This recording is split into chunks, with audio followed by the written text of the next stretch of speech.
Student, मेरी इस video में आपका स्वागत है। और आज की इस वीडियो में मैं आपको बताने वाला हूँ ध्वनि से रिलेटेड ऑब्जेक्टिव प्रश्न, जो कि ये विज्ञान से होने वाला है और इसके बाद सोशल साइंस से होगा। जो कि सोशल साइंस में 40 ऑब्जेक्टिव है और इस विज्ञान वाला लेसन में आपको 15 ऑब्जेक्टिव मिल जाएगा। ठीक है, तो पहला क्वेश्चन है कि कान से हम जो कुछ सुनते हैं उसे क्या कहा जाता है? तो उसे ध्वनि कहते हैं। उसे क्या कहते हैं? ध्वनि कहते हैं। अगला क्वेश्चन देखते हैं, क्वेश्चन नंबर 2। हमारे जीवन में किसका महत्वपूर्ण स्थान है जिसका काम एक दूसरे से संपर्क कराने में मदद करती है? तो इसका राइट आंसर क्या है? तो ध्वनि है। अगला देखते हैं क्वेश्चन, ध्वनि किससे उत्पन्न होती है? तो ध्वनि कंपन से उत्पन्न होती है। देखते हैं अगला क्वेश्चन, क्वेश्चन नंबर 4। जितने समय में दोलन या कंपन करती हुई वस्तु एक दोलन या कंपन पूरा कर लेती है उसे क्या कहा जाता है? तो उसे आवर्तकाल कहा जाता है। उसे क्या कहा जाता है? तो आवर्तकाल कहा जाता है। देखते हैं अगला क्वेश्चन, किसी वस्तु द्वारा 1 सेकंड में, ठीक है, किसी वस्तु द्वारा 1 सेकंड में पूरे किए गए दोलन या कंपन को उसकी क्या कहलाता है? मतलब उसके क्या कहलाता है? तो उसकी आवृत्ति कहलाता है। ठीक है, ऑप्शन नंबर डी इसका राइट आंसर है। देखते हैं अगला क्वेश्चन, आवृत्ति का मात्रक क्या होता है? ठीक है, आवृत्ति का मात्रक क्या होता है? तो हर्ट्ज होता है।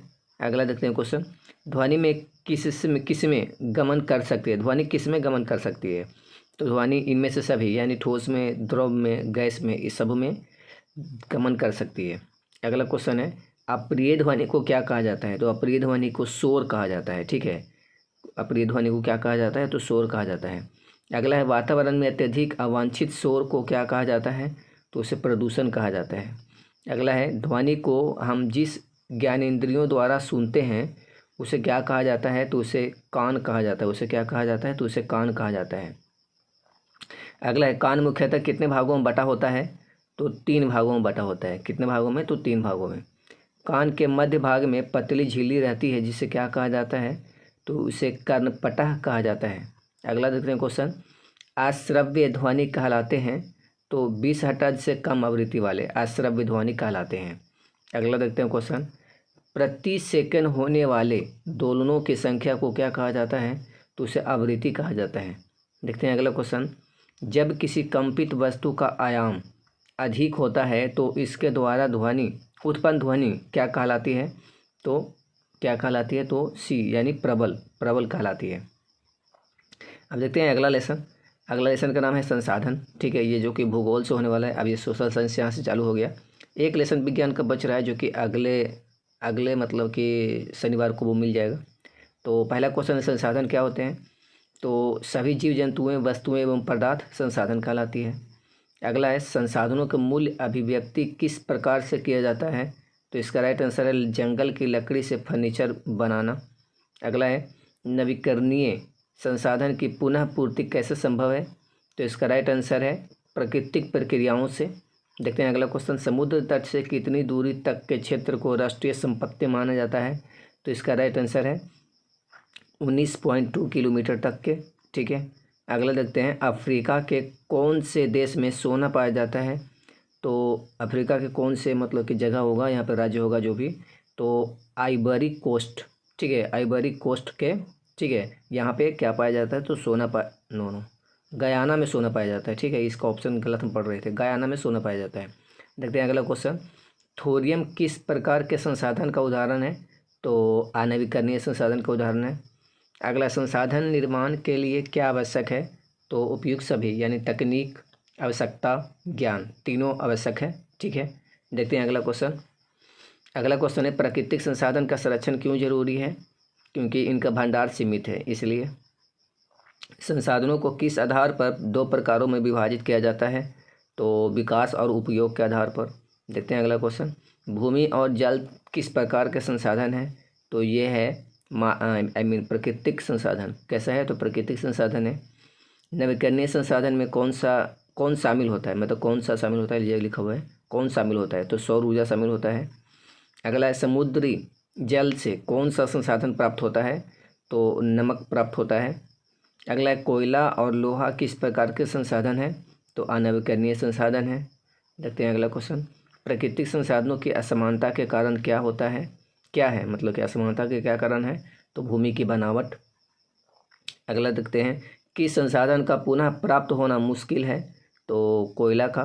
अगला देखते हैं, संसाधन के मूल्य अभिव्यक्ति कितने प्रकार से की जाती है? तो इसका राइट आंसर है 4। अगला है, मानव संसाधन किस प्रकार का संसाधन है? तो इसका राइट आंसर है मानवकृत। अगला है, विकास और उपयोग के आधार पर संसाधन कितने प्रकार के होते हैं? तो ये 2 प्रकार के होते हैं। अगला, प्राकृतिक संसाधनों में वितरण में असमानता के क्या कारण होते हैं? तो असमानता में क्या कारण होते हैं? तो भूगोल और जलवायु। ठीक है। अगला है, थोरियम किस राज्य में पाया जाता है? तो थोरियम है जो केरल में पाया जाता है। अगला है, केरल में पाया जाने वाला थोरियम किस प्रकार का संसाधन है? तो अनवीकरणीय संसाधन है। देखते हैं अगला क्वेश्चन, राजस्थान में पाया जाने वाला तांबा किस प्रकार का संसाधन है? तो प्राकृतिक। अगला है, प्राकृतिक संसाधनों का संरक्षण क्यों जरूरी है? इनका भंडार अनिश्चित है इसलिए। देखते हैं अगला क्वेश्चन, संसाधनों को कितने आधारों पर वर्गीकृत किया जा सकता है? तो 2 आधारों पर वर्गीकृत किया जा सकता है। अगला है, कोयला किस प्रकार का संसाधन है? तो अनवीकरणीय संसाधन है। प्राकृतिक संसाधन कितने प्रकार के होते हैं?